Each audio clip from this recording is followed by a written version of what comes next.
to Around the Weird. Here's your host, the museum curator of the strange and unusual, Mr. Nothing. Thank you, mysterious voice, and welcome back to Around the Weird, a booktube channel where I talk about all the unusual and out of the ordinary literature that I have found in my travels. And today is Poetry Thursday, so let's talk about some unusual poetry, out of the ordinary poetry, some poetry that you might not normally encounter in your day-to-day life. Today I want to talk about a poem about 3 generations of women and the difficulties they have relating to one another. At least that's my interpretation. I am referring to Certainty by Sandra Lim. For those who don't know, Sandra Lim is a poet, of course, a writer who graduated from the Iowa Writers Workshop. I attributed that to another author a few days ago by accident, and I was actually thinking of Sandra Lim at the time, so, my bad. But yeah, she is a Korean writer who grew up in California and who commonly writes about the mysteries of the individual. And so, trying to figure out what they're all about and look at the inner narrative there or something like that. She's been writing for the past 20 years, but I don't know much else about her. This is the first poem by her that I am encountering, but it is an interesting poem, so let's talk about it. I will read the poem, do a little bit of analysis, and then we will move on from there. Certainty. Perhaps you can tell children that the world is always a more beautiful place than you can suppose, and then you release them into their future, the black row of trees in the distance. She died suddenly in midwinter in the same bed in which her husband died years earlier. It still sagged on his side.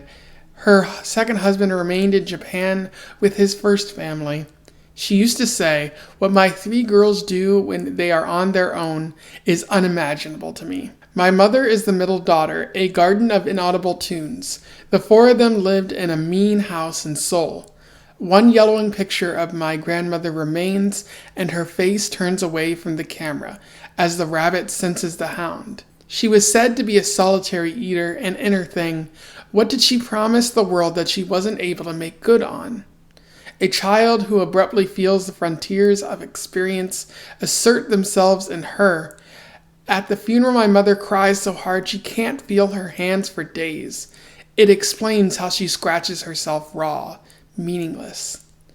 You have always believed these are your themes, fate, the negative pleasures of dipping oneself in acid.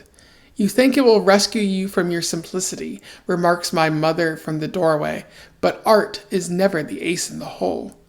I am not a stupid child. I am not even a child any longer, with her hesitant then terrible certainty that loss is tragic, not only pointless. When she is lonely, my mother cooks, and when she is happy, she knows to hide it. And so that was Certainty by Sandra Lim, a pretty sad poetry if you read it, which I will put a link to it in the description so that you can find it and read it too.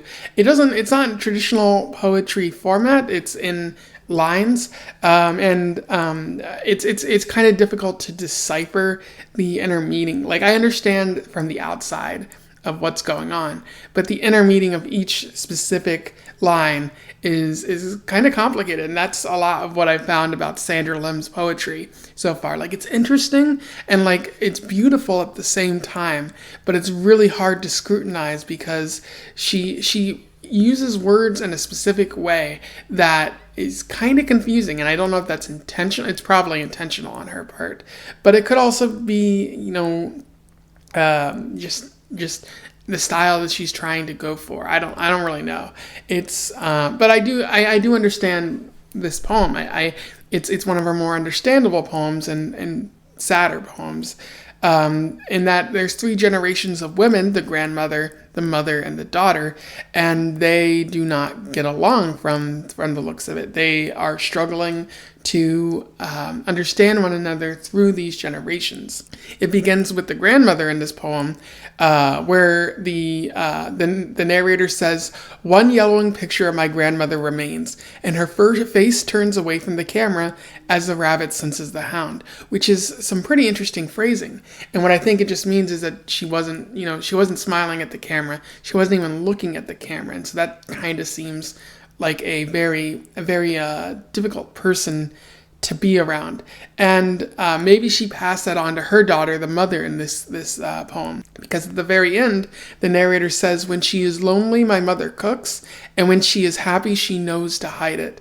Much like the grandmother hid her face from the camera, like a rabbit sensing the hound. Like, what is the hound in this case? Is it depression? Is it the crushing reality of life coming to take away everything you want? And it's important to know that this is Korea. Like, these women are Korean, so maybe the grandmother, maybe she refused to be happy, or she couldn't be happy because she lost someone during the Korean War in the 1950s.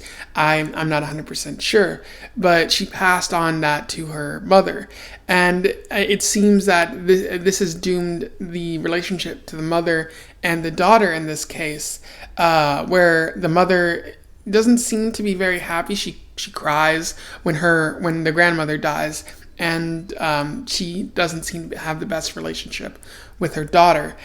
She says later in the poem, "You think it will rescue you from your simplicity," remarks my mother from the doorway, "but art is never the ace in the hole." Which, if you look at that, that's kind of a harsh thing to say to your child. What she's saying is like you think that art will bring you up and give you a better place in life, make you feel happier. But it's not. It's not a cure for anything.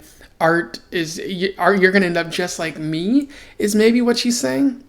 And it's a really harsh thing to say, and the daughter kind of responds to that by saying, "I am not a stupid child.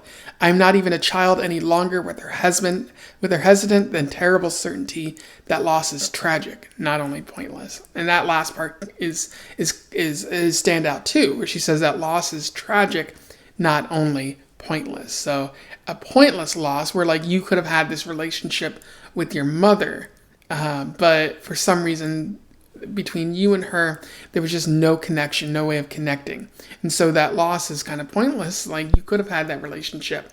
There's no reason why you didn't have that relationship. And in addition to it being tragic and sad. So it's pretty interesting writing on Sandra Lim's part.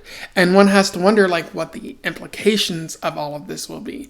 If the grandmother had a bad relationship with her mother, but the mother mourned the grandmother's death, and it seems like the daughter is going to mourn the mom after she dies, even though she doesn't have the best relationship with her. Is this going to be a generational issue where the daughter chooses, or the daughter doesn't have the best relationship with her children, especially any daughters that she has? It seems likely that does happen. When we don't have the best role models for parenting, we often become bad parents ourselves. And it might even be the possibility that not Sandra, I don't know if this is actually her, but the narrator in this poem, I think, like, she might choose not to have daughters at all, just because she doesn't want to risk having that bad relationship. Again, like, you could be a bad parent, or you could just decide to take yourself out of the equation entirely and prevent the chain from going on. Yeah, I still hear you say you will never break the chain, as Fleetwood Mac said. And it's the only way you can break the chain is maybe by not having a kid. Although the poem doesn't go necessarily that far, a lot of people choose not to have kids because they're worried about how their own upbringing might have negatively affected them. And so it's very interesting how Sandra Lim writes this, and what the poem elicits within me. If it elicits something different in you, let me know. Like, I could possibly be interpreting it wrong. Sandra Lim's poems, like, are great for branching out and leading one to have to guess at what it's at, and it's very open to multiple interpretations in that way.